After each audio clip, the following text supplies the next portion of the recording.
Hello. It's been a minute. Some would say too long. I would say too long. It's been too long, but then also a lot has happened for me. And in the end, honestly, most of it good, but my mental health was not great for, let's say, about a week and change there. Current events and just looking at way too much Twitter as everything was beginning, and just the stacking amount of horrible footage. I mean, it is incredibly important stuff, but also, yeah, it's just... There was some Onion article about, like, man isn't sure why he thought, like, period of, like, worst psychological experience of his life would be his most productive, and yeah, that about sums it up. But through everything, I've had some also really good experiences, and honestly, I'm just kind of... I chose this artist, this music for a playlist, or for a reason. It's just kind of how I feel right now. It's like pleasantly calm is kind of where I'm at. Yeah, I'm just gonna mess around and play some of this here, what's called Legends of Runeterra. It's a very well-made card game. I understand it to be in the middle ground between Hearthstone and Magic the Gathering, if you're familiar with either or. If you're not, that's pretty okay. There is a lot happening in some respects, especially if you're coming from Hearthstone. And honestly, I'm not gonna, like, so one of the big things happened for me over the break is, obviously, I missed the last GAC week. There were no GAC streams. Honestly, in that period when I was, like, really, really down, I kind of just, I got my 600 tickets in, and like, I got my territory battles in. I think that's the most I interacted with Galaxy Heroes. Like, I think I missed 5 days of arena climb straight. Which, really tragic timing now in retrospect, but, like, look, we gotta take care of ourselves. But in the interim, this is the game that I picked up instead, just as something to wrestle with that wasn't Galaxy Heroes. That was kind of, I would say, stress-free, but then this game actually ended up tanking my mental health even worse. So I enjoyed this game a lot. And it has a ranked mode, as you can see right here. Normally I am very good about playing ranked modes, but I guess just for whatever reason, I watched some very educational, extremely high-skill streamers and learned pretty well from them. I started climbing ranks pretty quickly and fell into the trap of what I would call playing to win instead of playing to improve. And the experience, like, this is the first card game I've tried to play seriously, and just the raw experience of, you know, card games have some randomness. There's frustration in losing, not really understanding everything that's going on. It was just a huge amount of emotional baggage, and I would say made my general mindset even worse. In some ways, it was like the worst possible game I could have played at that time, and in some ways, like, once I figured everything out and got my crap together, it ended up working out. So yeah, I ended up reaching what is, I guess, technically the top 2,000 players in the world. It's a little bit more vague now. I mean, because it's the end of the season, more people are hitting what's called Masters rank, but yeah, I don't know. I got good at another game while I took a break from Galaxy Heroes. It feels kind of weird to say, but it's just where I'm at. Kind of neat. I don't know. I actually haven't played it seriously in a couple days, but yeah, honestly, I'm more just in the mood to hang out, try some decks that are still competitive but range a little bit more on the fun side. This deck that I'm playing right now, which The mulligan was a little bit bad. You're not generally supposed to hang on to it, but it does enable some plays like this. We'll see what he does. So one of the reasons why this game hooked me so hard is, so this is a card game, but you see, like, as opposed to most card games that I've ever seen, and I don't, like, I'm generally tended towards card games that had an actual board structure to them. This game has a reaction phase at every single point. So I play a unit, and then before I get to attack, he gets a chance to do something. So in this case, instead of playing a unit, he decided to play this spell. So that's the base layer, is for every action, there is generally always a reaction. But layers start to expand out from there, right? So the thing that I really wasn't prepared for when I first started playing this game is the degree of, this is just a really incredible mental game. So like, you can see what deck the person you're playing against is running. I actually don't even know what this is. This is not a normal deck. I mean, it's like a mushroom archetype deck, but you don't really need to know what that means. He just tries to do this a lot. This will apply mushrooms into my deck, and if I draw them, then I take damage. But this whole turn system, passing system, so in this case, he played a character and then passed. He could have attacked me, but he didn't. By passing, he wanted to see if I would play something. And in my case, you know, we really didn't have a reason to do anything. So in this case, you know, it's the start of my turn. We have all of this mana to play. We have options in turn, or we could just go attack right now. In this case, I don't know if attacking is the best option, but we're also kind of looking to close this out extremely quickly. It's a difficult game to explain because I know that this channel is not built for that, or is not based around that game, but at the same time, there are some people in my Discord who I, let's say, convinced to start trying it,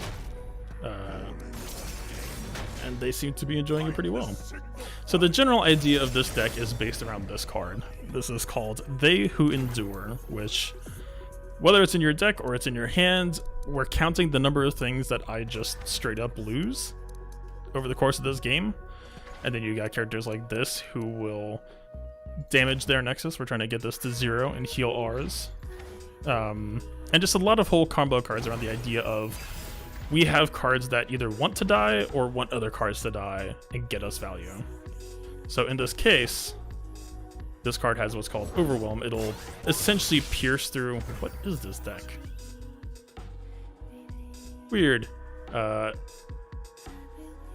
Yeah, we have just a series of cards that either want stuff to die or are just extremely down with that happening to somebody else. So in this case, there's a lot of interesting choices like this. This right now is the biggest pressure card against him because this is actively looking to cause him to die. This is what's called a champion, which normally is the high value target. It has some sort of extra conditions that will cause it to level up, and it will do crazy effects. So an interesting mind game in this case would be to give him the split choice between either going for what he would normally need to go for, which is this, because this is pressuring him to die, or will he let this sit on the field for another, let's say 2 turns, unless he can remove it somehow, and let her sit back. So let's just say in this case, normally you can cast spells like this after he attacks, but if we do this now, we'll get an extra blocker. So I would say this is definitely good value to take. The reason why we could have played this character, but this character specifically has the text that he can't block, so there's really no reason to cast it on the stack now. This choice to kill one of his attackers and get another blocker, especially so that we won't necessarily have to use him depending on who he hooks, just generally comes off as a better choice in general. Okay.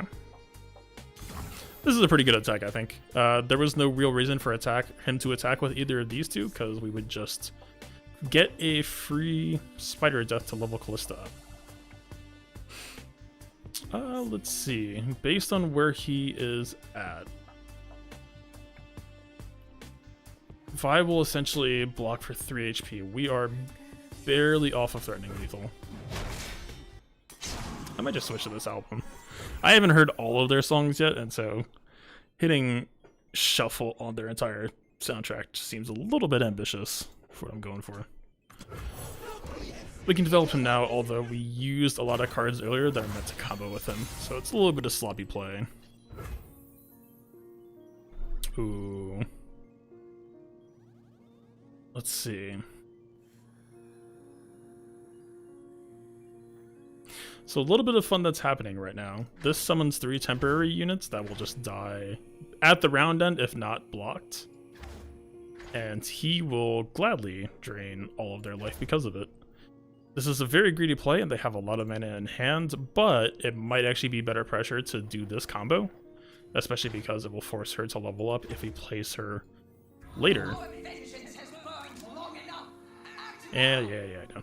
Normally in Masters, you're supposed to play way faster than this, trying to play and talk. I would say playing this first might have been a little bit safer because we're essentially giving him 7 mana to react. If he has something like what's called a thermogenic beam in his deck, then they could just kill him for 7. The fact that he's playing mushrooms thinks that he will. So if we played this cheaper card first, we would have forced him to potentially make a reaction. So him doing what he did there, playing a card and then passing, is what's called a soft react. It's actually a very, very strong and cool play. It essentially lets you continue, like, in his case, he knows I have some mana left. He wants to see what I'm going to do, if I'm going to tap out, lose all this mana so I can't react, or how we're going to play. If we do this, we're essentially throwing Callista to the wolves. She will kill Vi, so that eases some pressure on us, and they don't really have that many mushrooms on us yet, and we haven't seen Teemo, who is kind of the card that capitalizes on all of that setup. But if he blocks Callista with Vi, we do ease a little bit of pressure on Collector. Unfortunately, with this card being buffed up now, I don't think that's actually a safe assumption to make. He does kind of have to block this, though. I don't think we're within danger of dying in the next turn either. So we'll technically lose 1 character. This summons 3 things, and you can only have 6 on the board. But just in the interest of pressuring his Nexus, that's a bit different. In the interest of pressuring his Nexus a little bit, and just making They Who Endure a much scarier card, I think that this is the play to go with. He will go up to 12/12. Their Nexus will get into 4 health. Callista will level up. It's all pretty fun stuff. This might force a reaction out of him. At 4 mana left, so the Thermogenic Beam card that I mentioned essentially converts all of his remaining mana, like 1-to-1 into damage. So he plays that spell on either of these people, and it'll just kill them. We don't have a card to protect them with.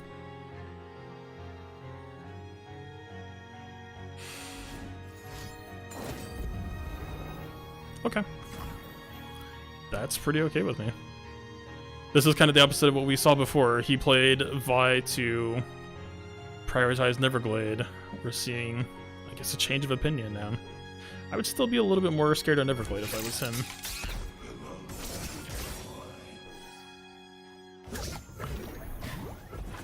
There's nothing he can really do for 1 mana.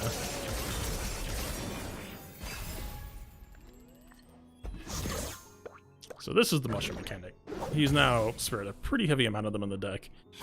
Not really what I would call a meta archetype, but there is a version of it that I have. It's actually pretty fun. I'm not sure what he's thinking. There's not a whole lot to consider here. What is it to worry about here? I don't think it would be something like a Ruination, which just kills every single card on the board for exactly the amount of mana that he has. I don't think this deck would run that. It could just be Desperation.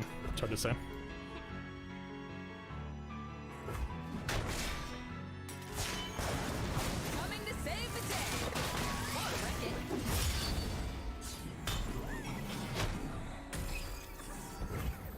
At this point, we'll just widen our board out a bit, although really it just comes down to this swinging and hitting. We have a couple of other cards that allow this card to force the issue. With him tapping down to 5 mana here, the main card that he could have that would counter this, which would insta-kill it, he cannot play anymore, so we can at least safely play it this turn. We'll see what happens next turn. There should be, let's see. It really is just Vengeance in his deck that would stop us from killing him this next turn. The weird thing, so this is an opponent that got into Masters. I don't even necessarily know if this is what he got in with, because one of the dirty secrets you find out about Masters is people kind of just play to screw around there. So it's possible that he's doing what I was doing, which is just trying stuff that sounded fun. Which, hey, nothing wrong with that. So again, talking about some of the decision making in the game, we have this, and this, if he doesn't have an answer in hand, will just win us the game. So if we don't want to give a chance to play a reaction that isn't a spell, then we should just take this and immediately go. But in this case, one thing that's really tragic about this, so this is a combo setup to kill this card and enable us to set a combo. But I think our board gets overflooded by 1. No, it's exact. If we had one more card, it would have been bad. It's been a minute. But yeah, so this is one of those setup combos. Oh.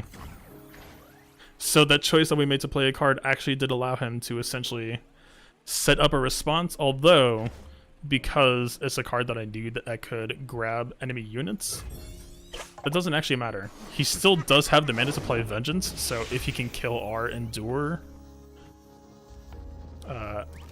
as the fight starts, yeah. We'll see what he has in hand.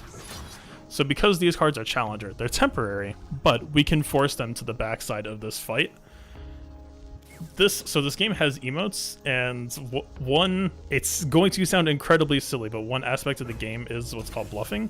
So him acting like he's sad here, I don't believe necessarily that he doesn't have anything in hand. Okay. He doesn't have anything in hand. Fair enough. Alright, let's go.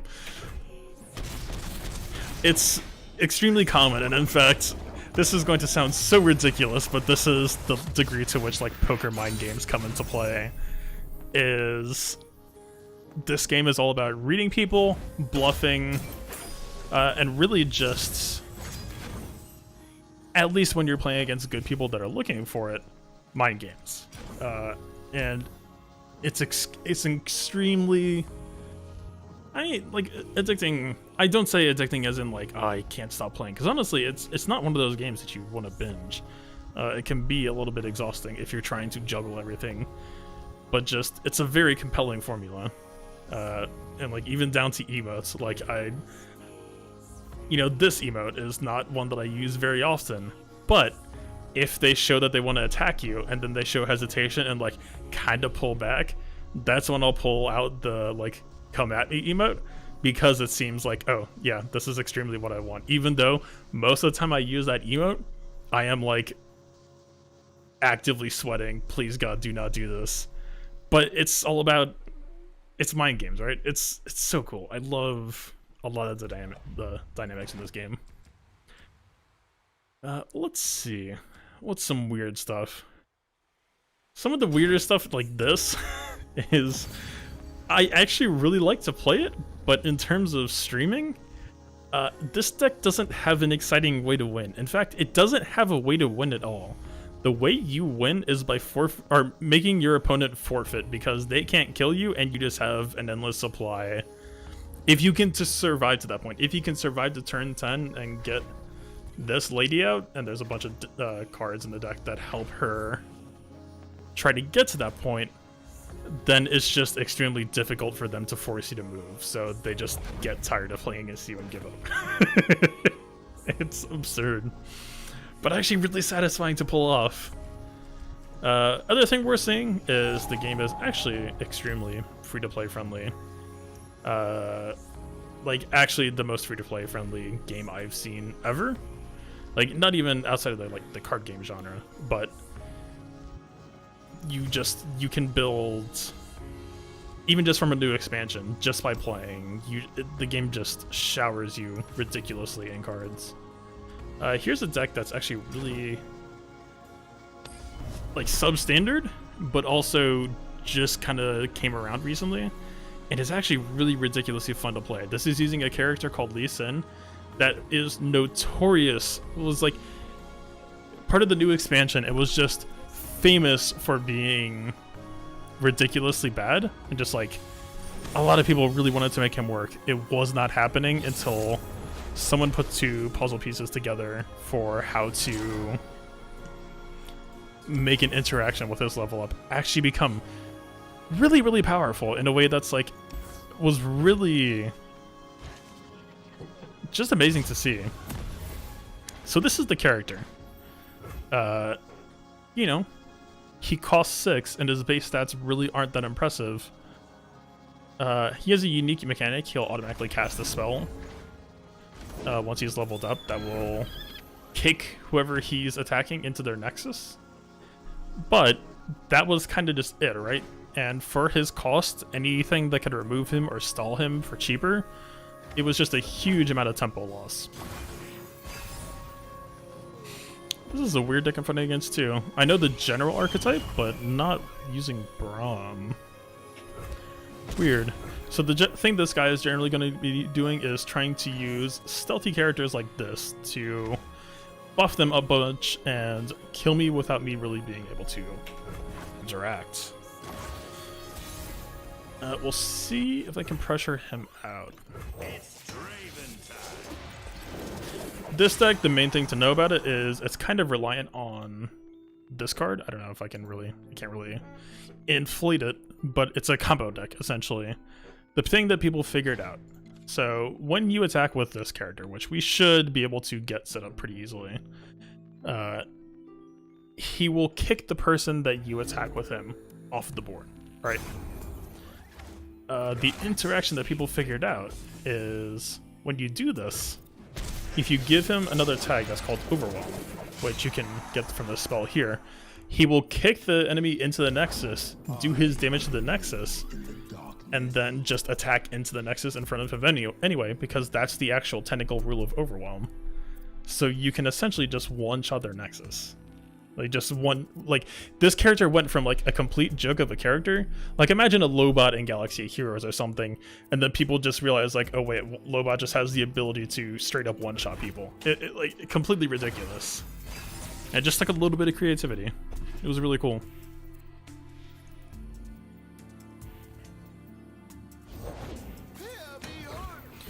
Alright, so what's going on here? This character will split into 2 one-hit attacks and has this, which means that if we block it with something that it can one-shot, we won't do anything to it, which is not fun. We'll probably throw something in front of it. We do have this, which could just kill him wholesale, which would be fantastic, but he is holding 4 mana in his hand, which is the exact amount of mana that he needs to play some sort of counter spell. We can do a little bit of A and a little bit of B. Unless he only attacks with Z, which would be... Ooh. Actually, no, this is good. This is perfect. He is now tapped below any mana that he could have to counter this card. Actually, there is one, but we have options in response. He's probably just going to let this go and see what I do. But because he didn't wait for me to make the first move, we do get a pretty solid punish here. We get his Z for free, our Draven will live. What's excellent about this card is that we hit him, but he does not specifically hit us. There are other cards that will cause cards to hit each other.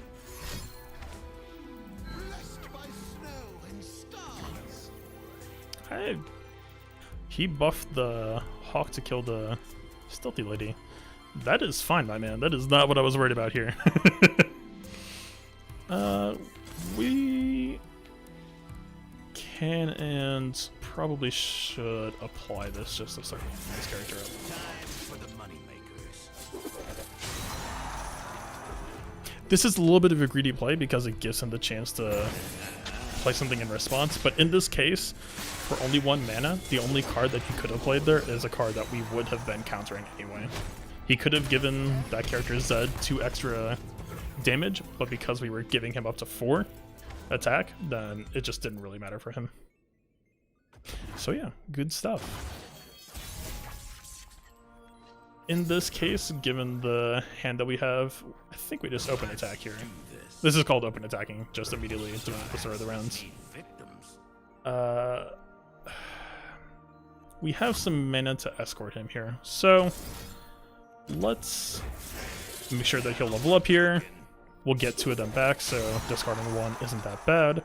And we have this card called Deny, so if he tries to do something to remove him from the board, we can just stop him from doing that. And with his mana, he shouldn't have the option to make 2. What's my name? There we go. So he's leveled up. Even if he got removed from the board, if we got another copy of him, he will come out as the leveled up version. It's quite nice. He now has Overwhelm, also quite nice. But really, the deck isn't necessarily about winning with him. Like, the point isn't the point. Because we did what's called an open attack here, we had this card which could have let us grab something that he played. So one thing we could have done is just played a Spinning Axe and then soft passed. Because in that case, we could have just grabbed her and taken her out. But we didn't do that, so that's kind of the price we play for sloppy play.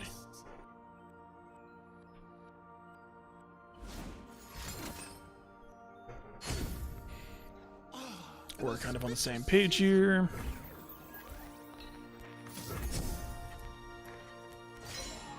Okay, we got some pretty good options to stall. The spells that we play next turn, it's a really, like, this deck is so bizarre with the synergy as well. This character wants you to cast spells, and this character gives you what's basically a free spell. Like, it doesn't feel like a spell, especially since it revolves around getting rid of other cards, but because you can generate so many, especially once you level him up, he creates 2 at a time, you can just cycle this character so quickly and so freely. It's a very, I want to say, inspiring almost. Like, just with Galaxy Heroes, sometimes you can feel a little bit restricted by what's really feeling playable at any given point, but just straight up, like, there is stuff in this game that will just work outright. Like, you just have to find the right combo. Kind of like what I was trying to do with Ray on defense for a while. It's like, you just got to find the right setup. I never did, but the will was there, goddammit. So in this case, we have a lot of reactive mana in hand. We don't really get anything out of playing him straight to the board. So in this case, we're just going to do a pass. Which is also, if he's thinking, going to signal to him, hey, I've got options in my hand. We could technically remove both from attacking us, but it's really not that bad, I don't think, to let him. Worst case scenario, with the mana he has left, he could get us down to 8 health. But depending on what card we draw next, we're also going to have a pretty potent next turn. You hoping they'll die of boredom? If we wanted to go, like, completely greedy, we could actually just let that character attack us outright. Like, we could just take all of this damage and just say, that's fine, I'll hit you back harder next turn. But I don't think we need to do that here, necessarily. By returning this character to his hand, we did erase all the buffs that she got beforehand. One little nice side effect.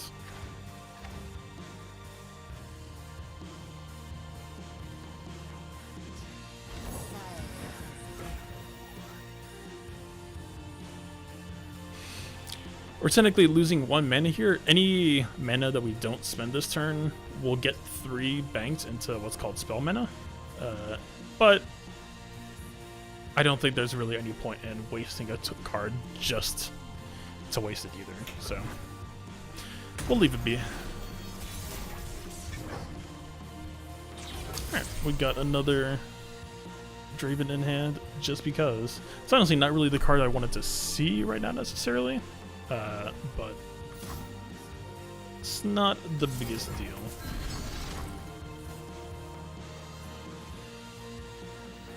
This is a very risky play, but that's kind of just this deck. Is because he costs so much, and this is around the time we're looking to close out the game. Like, if he has something like that Will of Ionia card we used on his Shadow Assassin, like, there's nothing we can really do about it, right? In this case, if we had banked up for spell mana, we did banks, but it's complicated, right? We didn't have enough spells to actually level him up, so we had to play this to start leveling him up. Let's see. In this case, it's actually technically better to... I want to say give attack to the guy with Overwhelm. Although it's all kind of really shared right now. I will not hold back. The dragon spirit awakens. Here's our second level up. I don't think we kill him this turn, which is honestly kind of what we need, because he is very likely going to kill us next turn. If the good news is his deck type has to play something next turn, so we could try to surprise lethal him in response. But if he plays it right, it's going to be very difficult for us. So let's try to spread damage equally, let's say. Time for the money makers. Conflict is all in the mind. Prepare yourself.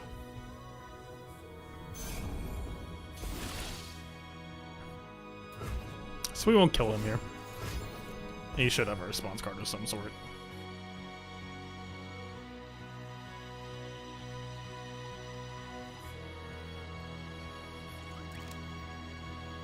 No buff like here, actually, I'm just scared shitless of what he's gonna do, because, again, very much he should be able to kill us next turn. 7 or 8 mana. Yep, there's the Will of Ionia. This is this card's biggest nightmare, because this only costs 4 mana, and this sends him back to our hands. And it kind of just, if we had all the right combo spells and tried to set it up here, this would just stop us in our tracks. It is the biggest weakness of this deck. This will be a good winter.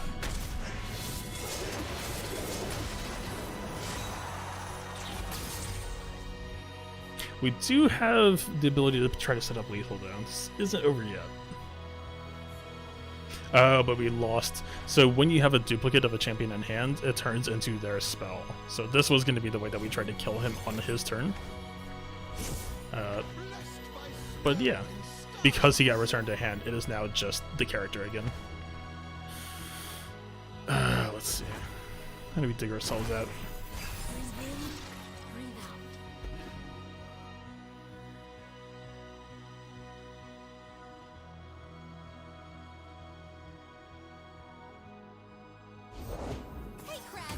That's my resting face. It's not the card I was expecting, but I do think it's going to be a lot more invisible characters coming shortly then. Order rewards its faithful. Well, at least play this so we can block one. An auspicious season. Is it the boosters? Who knows? Weird, I don't really know. Well, he's going to grab one of the stealth characters. He'll put us down to 9. He can't kill us with 1 mana left. We do have this card to potentially stall him and survive a little bit more. It's a little bit of a weird turn. We'll see what he tries at least. He should grab our stealth character, which this character doesn't do damage, but he can at least run interference. Kind of like we did to win last match, so that these stealth characters, we have no way to get in their way. We do have a spell to stop them, I but will play my part. yeah, no, I don't think it's really counting. In the interest of not dying, which I think is a safe interest, let's just slow things down a little bit.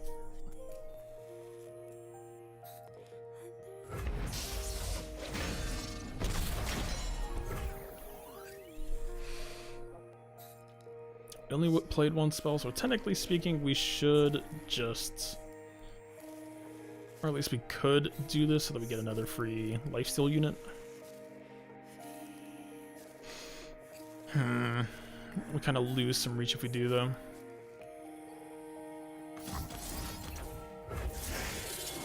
we're cooking. Let's do it, because we'll be able to use this spell for cheaper if we play 2 spells this turn. That might look like a complete waste, and it was a complete waste, but there are some reasons. It is easy,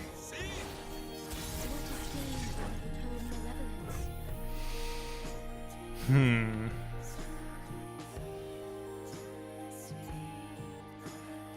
Feels like the odds of him having another counter spell are pretty high.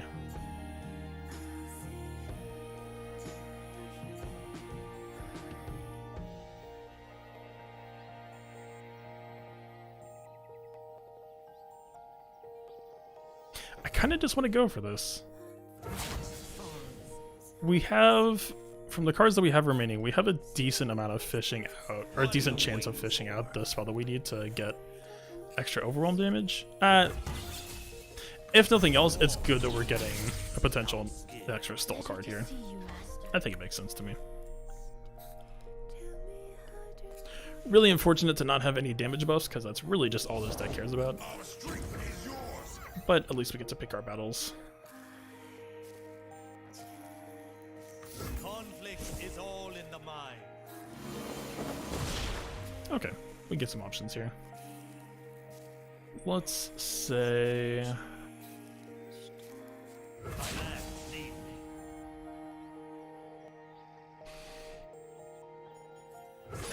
your spirit. It's a little bit clunky on this attack, just because he has 2 5 health characters and we only have a 4 attack overwhelm. Because we blew both spinning axes last turn, we do not have a way to buff his attack up, so we could consider that a misplay for sure.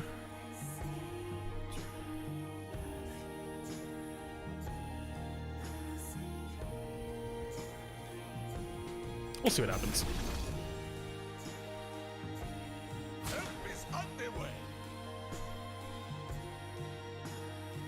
The Braum just wants to take a lot of damage, and he's not that close yet, so I don't think we're really in trouble yet.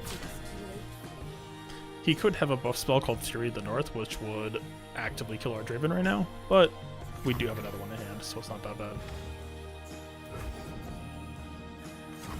Okay. Surprisingly, Lee actually connected a kick here, so we are very, very close to lethal. And because we know he doesn't have an answer in hand, we could just use his ridiculously prohibitively high cost spell here and have deny, and we should just win next turn. Okay. The deck they're playing is... I want to call it a meta deck, but they are playing a very weird version of it, which is not how you're supposed to play it. Ooh, okay.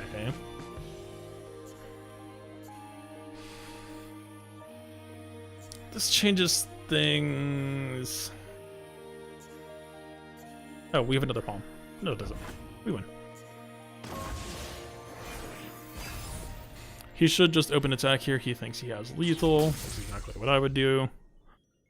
Force the issue. He might still have buffs in hand. He only needs 1 buff, which the deck should definitely be running to kill us. And we can't deny it because it's instant. He should not play a unit here. That would be extremely greedy. Just attack me. You have to kill me right now. Swing. Swing, bada bada. Don't bring Braum. Just the stealth ladies. You can do it. The fact that he's thinking, he's definitely going to play something. No! Full speed ahead. I seal this by sword. But you didn't have to... This is so... You don't... I mean, look, it's good for me. I'll take it. But he's just enabling the Swirling Death card. So now we can just remove an extra character for free. All he had to do is, if he had a single damage buff in hand, best we could do is stop this lady from attacking. He had to give them +3 attack, which his deck can do pretty easily. There's a couple of cards that will do it if we just lose. By making this move. This is a very big misplay that he is going to regret in 3, 2, 1, go. He could have something like a Will of Ionia, which would be kind of an interesting bait, but because he's essentially getting this card out of us for free while removing this. Right, but like, I feel like he probably just did this because he wanted to level up Braum at the same time that he's trying to win the game. Like, you don't need to take this risk. You already have 3 unblockable units right here. Sometimes I see hard. Yeah, that's not a real answer. Sorry. We'll do this one by one.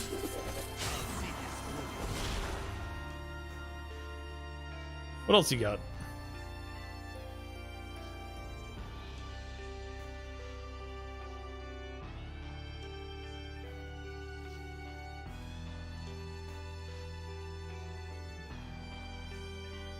He's thinking. He's thinking real hard. Twin disciplines.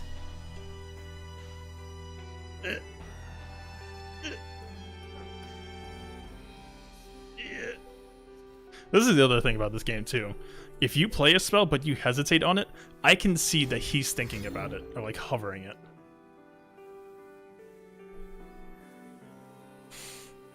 So in some cases, indecisiveness, as long as you're like actively like dragging the card out onto the board and thinking about it. This would be a good winter. What? You what? An auspicious I'm stunning the... Oh, denied. Well, we have an answer for that too, my dude. Or, okay. This is where some interesting mind games comes in. So he has 5 mana left. He just played a deny card on our stun. So this essentially found him lethal. Or if you play chess, let's call this a check. But because he and I both still have playable mana in hand, this isn't a checkmate. So now we have 2 choices here.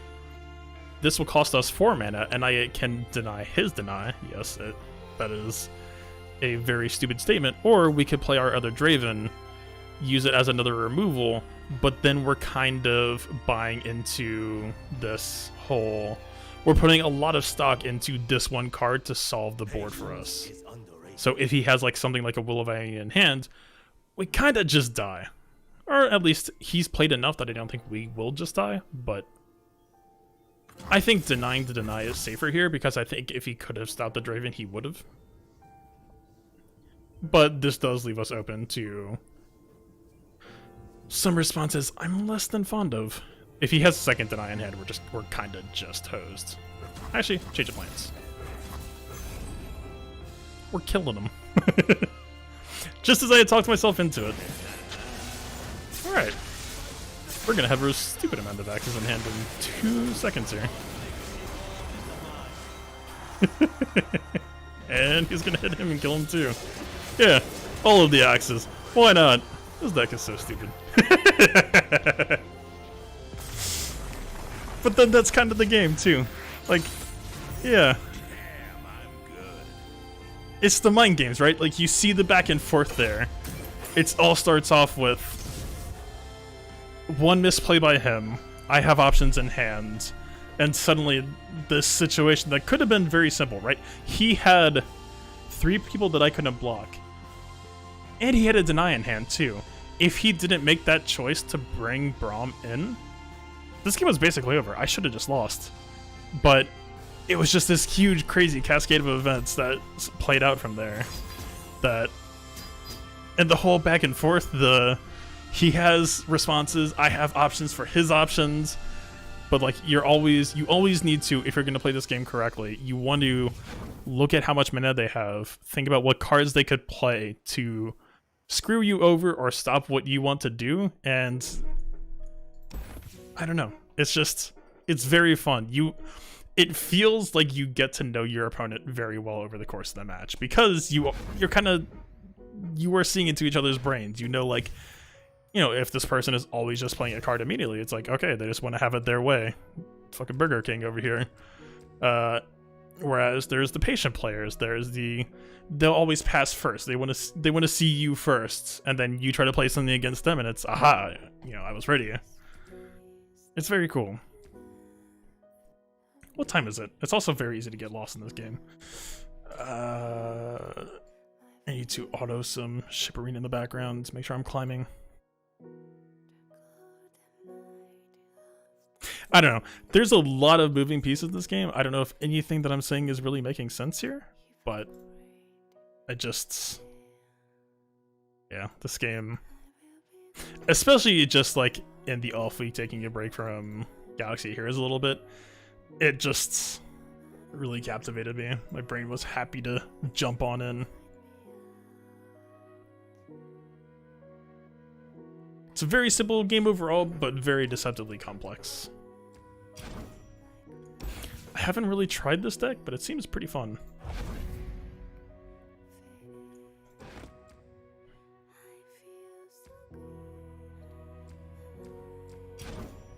Try something like this. These decks, this deck is strong, but you really need to look for or find a certain type of card.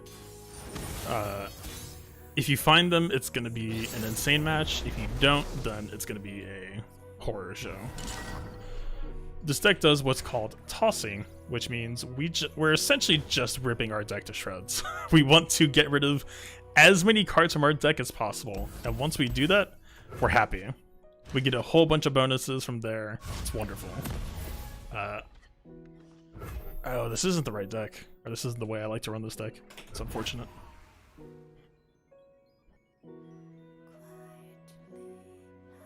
Not to say that these are bad cards, it's just a different style that throws away your cards a little bit more slowly.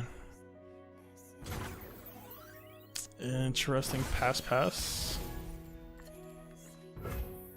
This might be okay. If this character is extremely not popular right now, but it involves trying to accelerate to the end of the game extremely quickly. So we're kind of on a clock right now. The fact that he is passing does not mean everything is hunky-dory. He should play what's called Catalyst right now. That is not what I expected. Okay, yeah. This deck isn't really played, so I might just stop making predictions right now because I have no idea what he's doing. I have seen and played decks similar, but that ain't it. I mean, you might have more removal. I'm guessing this might just be a very control heavy.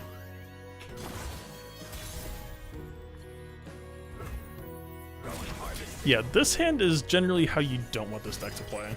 Yeah, there's some removal. You wouldn't find a bunch of units that have this toss effect, and this is not it. But also, these two cards should be replaced with cards that toss, so this will be a very different scenario. Our strength is yours.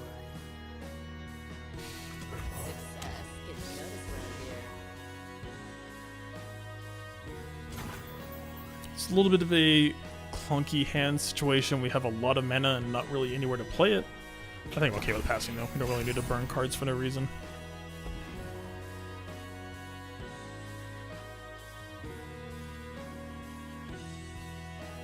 Again, pretty clunky hand though. This is actually pretty optimal for us in this case. If we get him below 4 health, then we can start potentially threatening this card. Although the way his deck is set up, I don't think this is a safe thing to do. He can play a spell to lower my character's health in response, which, going by his deck and what we've seen so far, I would say seems very likely. So let's just keep blockers onto the board for a bit. Let's see what the heck he's doing.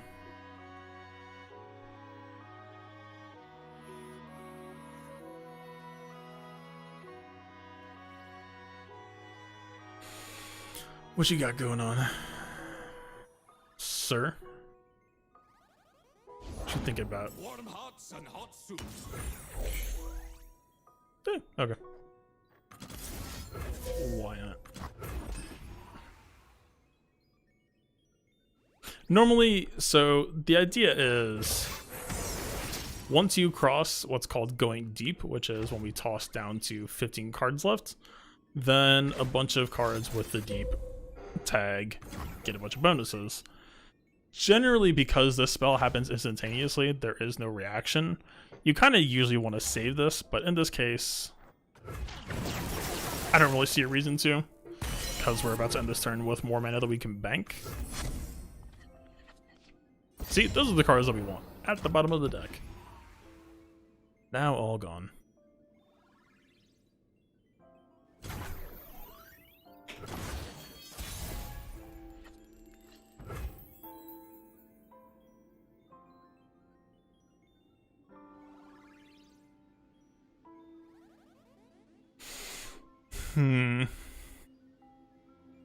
Still just a very awkward hand.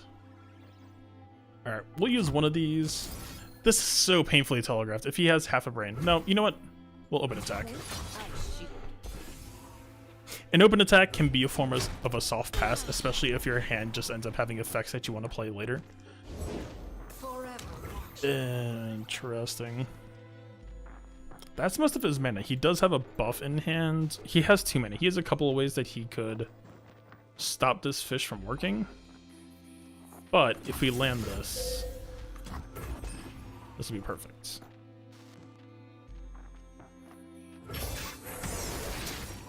I believe he played, yeah, he played 2 of the cards that would punish this main play so far.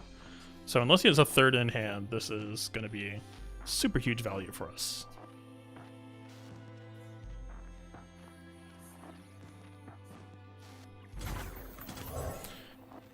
Let's go fishing. CV has the third one of them in hand. Nope. Okay, that card is just gone. Fun fact about this character. Obliterate does not mean kill. Obliterate means they are just gone. So that character normally gets a secondary life. It costs 7 mana. It's a very risky, pricey thing to get out. And now they just don't exist anymore. It's lovely.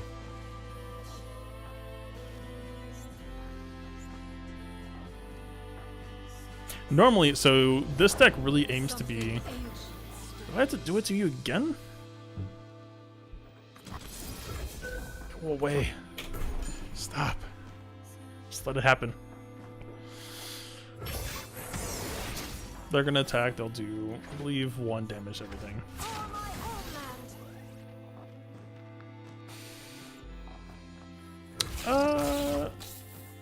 This spell is gonna kill us. This game also has a nifty feature that lets you preview.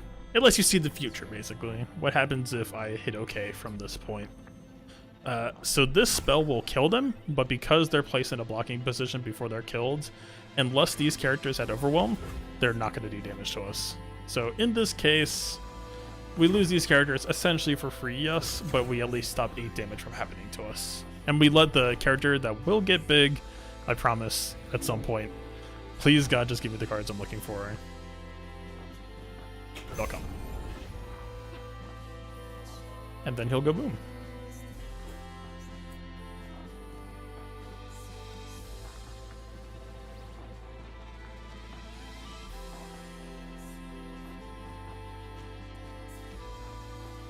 A world in perfect stillness.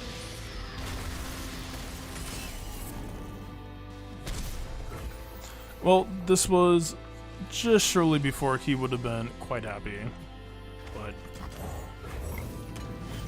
another bird to munch on.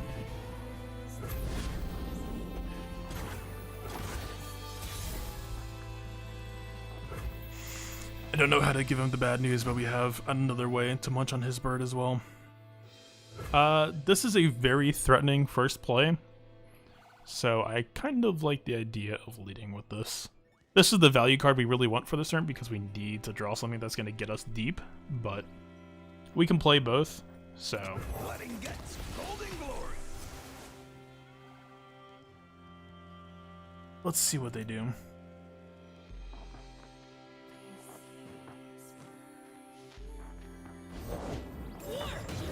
Wow. Okay, we don't have an answer for that. That's all of his mana for this turn, basically, but also we are in extreme danger now. I guess it does make sense that that card would be in the deck. It'll stare back. We don't really gain a lot for... Like, this is a 1 health, 4 damage challenger, so we could just hook that ship. Once we go deep, if we can go deep, then we actually can just obliterate it. But we're in an awkward position right now because we don't have that yet. This card is a 1 out of 2 piece combo. That's just a way to one-shot your enemy character's Nexus, but he doesn't have the right faction to play it. Still, not a great look. Don't really want this to stay on the board untouched. It's just a very threatening card.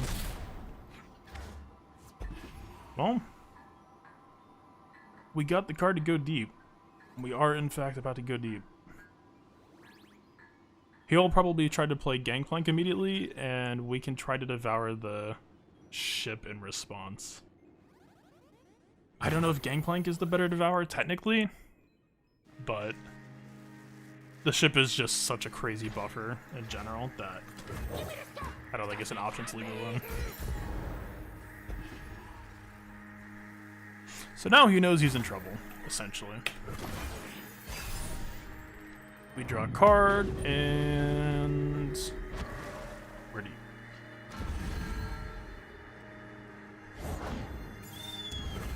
Wow. I mean...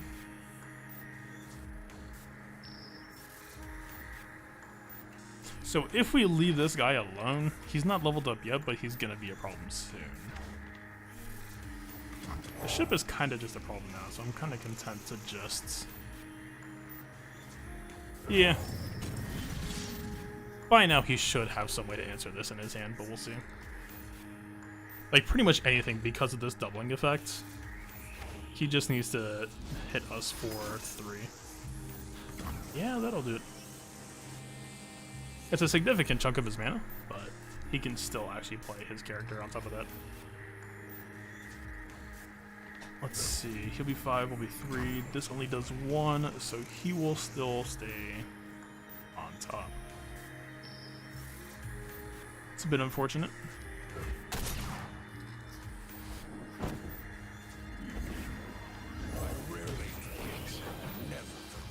Time to earn your pay. That's a bit lucky. We created an extra gobbler.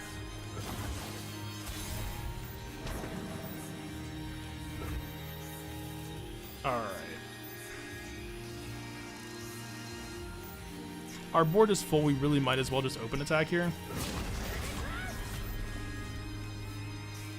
We have interesting options, actually.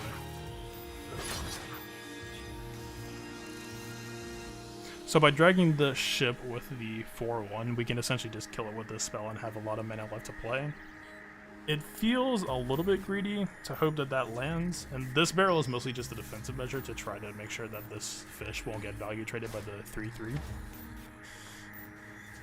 But overall, I would say this hand is still just a little bit uncomfortable.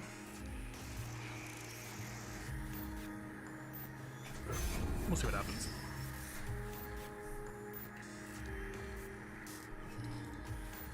Playing a lot of really unexpected decks tonight, so I really don't know what cards I should be playing around. It's a very uncomfortable feeling.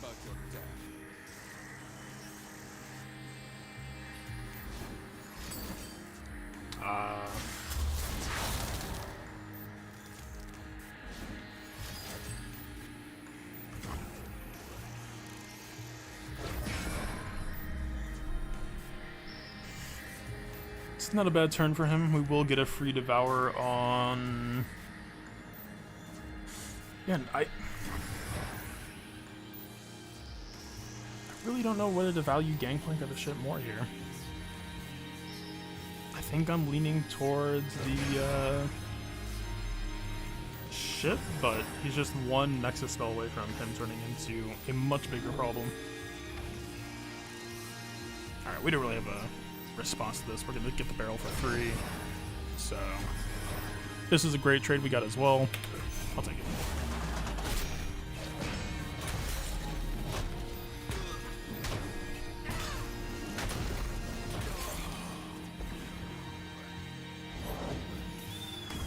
Okay, that's all of his mana. We are kids in a candy shop.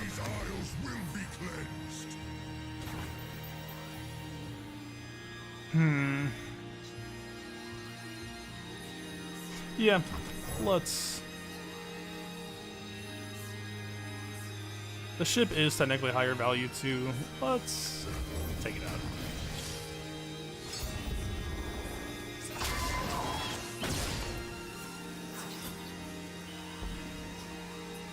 Nothing you can do. Nothing you can do.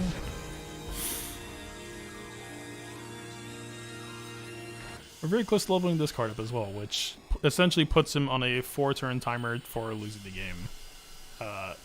If you run out of cards that you can draw, then you essentially just lose. So we are 24 out of 25 on that. All we have to do is have a character die, and he is screwed. Or we play a character. Either works. Warning shot? Nope. Alright. Well, that's going to level his character up. It also gives me my level up, so that's kind of bad for him. We would have taken 8 Nexus damage here if we didn't take his ship out of the picture, by the way, so definitely think that was the right call.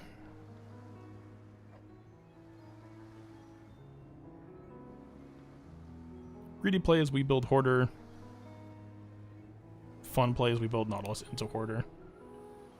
Let's... I want to stick a Nautilus in front of him. He's a big boy.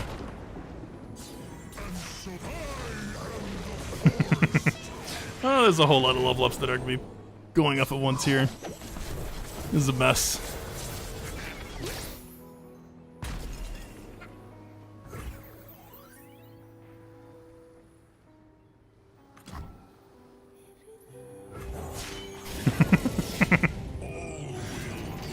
The whole gang's here.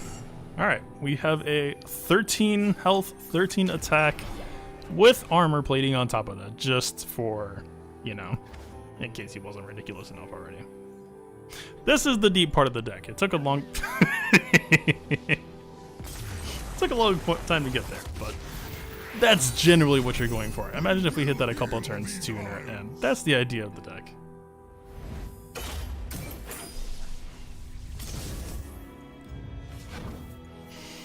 Sheesh. So the way this... Wait, how... Did I just choose the wrong deck?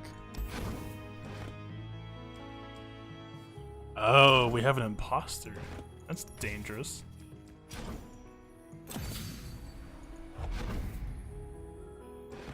This version of the deck is technically the more competitive one. It's the smarter play. I just like consistency, so... Competitive deck be gone. I want a deck that feels good, damn it, even if it loses more. It's kind of a mean character, but it at least gives you a 2-drop that's going to help you toss, potentially.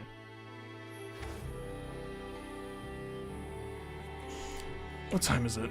Alright, I have an arena climb to do.